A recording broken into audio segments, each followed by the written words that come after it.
জি, আপনারা জানেন যে আজকে প্রসিকিউশনের পক্ষ থেকে একটি ফর্মাল চার্জ মানে আনুষ্ঠানিক অভিযোগ ট্রাইব্যুনালে দাখিল করা হয়েছে।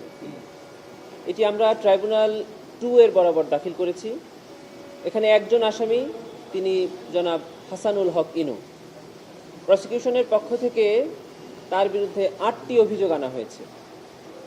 এই ফর্মাল চার্জ 39 পৃষ্ঠা সম্বলিত।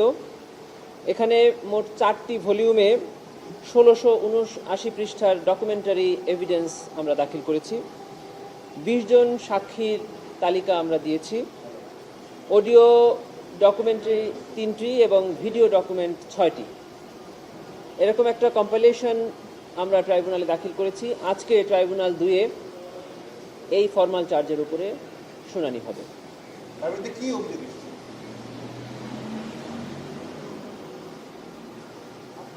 জুলাই গণঅভ্যুত্থান চলাকালে সারা বাংলাদেশে যে মানবতা বিরোধী অপরাধ সংঘটিত হয়েছে, এই আসামি জনাব হাসানুল হক ইনুর এলাকা কুষ্টিয়াতে যে মানবতা বিরোধী অপরাধ সংঘটিত হয়েছে, এবং এই গণঅভ্যুত্থান চলাকালে উনি দেশীয় এবং বিদেশি বিভিন্ন মিডিয়াতে সাক্ষাৎকার প্রদান করে এই মানবতা বিরোধী অপরাধ চালিয়ে যাওয়ার জন্য আইনশৃঙ্খলা বাহিনী এবং তার 14 দলীয় জোটের নেতাকর্মীকে উস্কানি দিয়েছেন, আদেশ দিয়েছেন।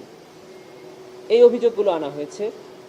শুধু তাই নয়, তিনি গত সরকারের প্রভাবশালী একটি শরিক সংগঠন জাসদের প্রধান এবং ওই সরকারের একসময় প্রভাবশালী মন্ত্রী ছিলেন, এবং উনি বেশ কয়েকটি 14 দলীয় জোটের বৈঠকে উপস্থিত থেকে এই ছাত্র জনতার উপরে আন্দোলন দমনের, নিপীড়ন চালানোর জন্য যে সিদ্ধান্তগুলো গ্রহণ করা হয়েছে সেই বৈঠকে উপস্থিত ছিলেন, সিদ্ধান্ত দিয়েছেন, মতামত দিয়েছেন, ফ্যাসিলিটেট করেছেন, যেগুলো প্রত্যেকটি এই আইনের অধীনে একটি করে অপরাধ।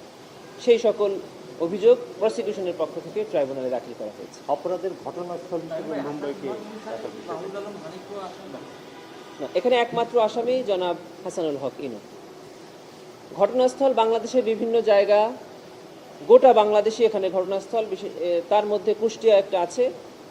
আর মিরর নামে একটি সংবাদ মাধ্যমে উনি সাক্ষাৎকার দিয়ে এই আন্দোলনকারীদেরকে সন্ত্রাসী, জঙ্গি ট্যাগ দিয়ে তাদের উপরে নিপীড়ন চালানোর জন্য উস্কানি দিয়েছিলেন, সহায়তা করেছিলেন। যে সাক্ষাৎকারটি ভারতের মুম্বাইয়ে প্রচারিত হয়েছিল। ইন্টারন্যাশনাল ক্রাইমস ট্রাইব্যুনাল অ্যাক্টের সেকশন 3-তে পরিষ্কার করে বলা আছে, ইররেসপেক্টিভ অফ হিজ ন্যাশনালিটি, সেটি বাংলাদেশের টেরিটরির মধ্যে beyond and inside of this territory. তার মানে যদি বাংলাদেশের মধ্যে থেকে কোনো বাংলাদেশের নাগরিক কোনো অপরাধ করে, তার বিরুদ্ধে এই ট্রাইব্যুনাল বিচার করতে পারবে। বাংলাদেশের নাগরিক নয় এমন কোনো ব্যক্তিও যদি বাংলাদেশে বসে কোনো অপরাধ করে, তার বিচার করতে পারবে।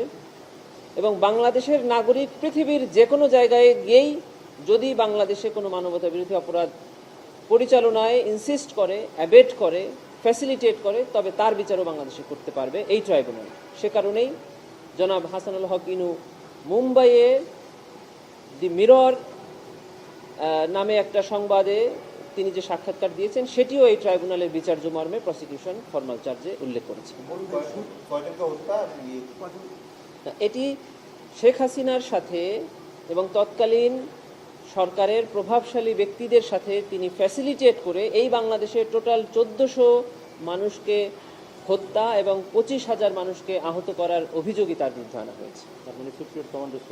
তার বিরুদ্ধে সুপিরিয়র কমান্ড রেসপন্সিবিলিটির দায় প্রসিকিউশন এনেছে ট্রাইব্যুনাল। ধন্যবাদ।